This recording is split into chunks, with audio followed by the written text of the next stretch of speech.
Hello, back with another awesome tax video on misunderstood tax deductions. And today we are talking about home office and the Augusta Rule.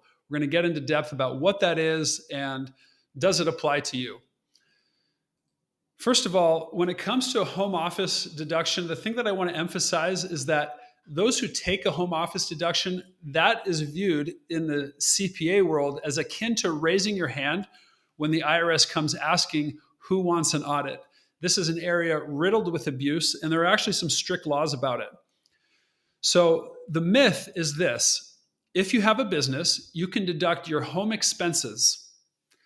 The fact is that to have a legit home office, you need a room in your house used regularly and exclusively for the office. The IRS also considers whether you have another office available to you. If you do have another office available, the IRS could easily disallow the home office, saying, why do you need that home office when you've got this other perfectly fine office? Finally, if you do qualify, you only get to deduct a small percentage of certain home expenses, which is equal to the ratio of the square footage of the office to the square footage of the home. So let's say you have a 2,000 square foot home and a 100 square foot office, then 5% of the expenses for your home are tax deductible.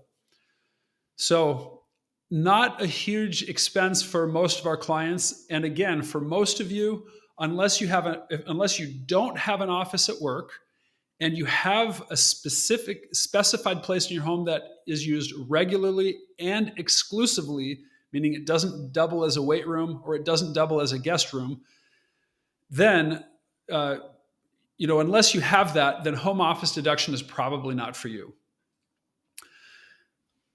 I also want to talk about renting your personal residence, aka the Augusta Rule or the Master's Rule. So here's the deal. In Augusta, Georgia, where they host the Masters Golf Tournament, once a year, the town is flooded with tourists. Everybody looking for a place to stay. And apparently there's not a lot of lodging, and so people rent out their homes. And I've heard that people in Augusta can earn so much money renting out their home for one or 2 weeks that they can pay for their home expenses for the rest of the year. So pretty cool deal for them. The IRS, I guess, brokered a deal saying that, listen, we don't want to get into this, all of the deductions associated with the income. So we're going to let everybody in America rent their home for up to 14 days a year tax-free. That is a fact. The IRS allows any individual to rent his or her home up to 14 days a year tax-free. Go ahead, rent out your home on Airbnb 14 times 10, plus 10, and that's all tax-free money. So here's the promoted strategy. The promoted strategy to those super creative types is to rent your home to your practice for things like staff meetings or a patient appreciation meeting or something else like that. Now, warning, this is an area mired in problems and abuse. And so if you are to rent your home, you must document the following. First, you need to document how you accurately determined the fair market value of the daily rental rate for your home. That's number one.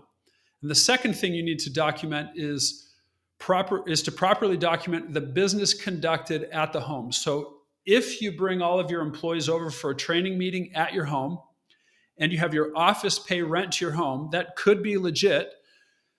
What you need is to figure out how you determine the rate that you're going to charge, and you can use Airbnb for that. And the other thing is you need clear documentation that there was business conducted at the home. So meeting minutes, an attendance sheet, things like that to show a picture of everybody there at the meeting at your home would be helpful. And that's the Augusta Rule. Hope this helps.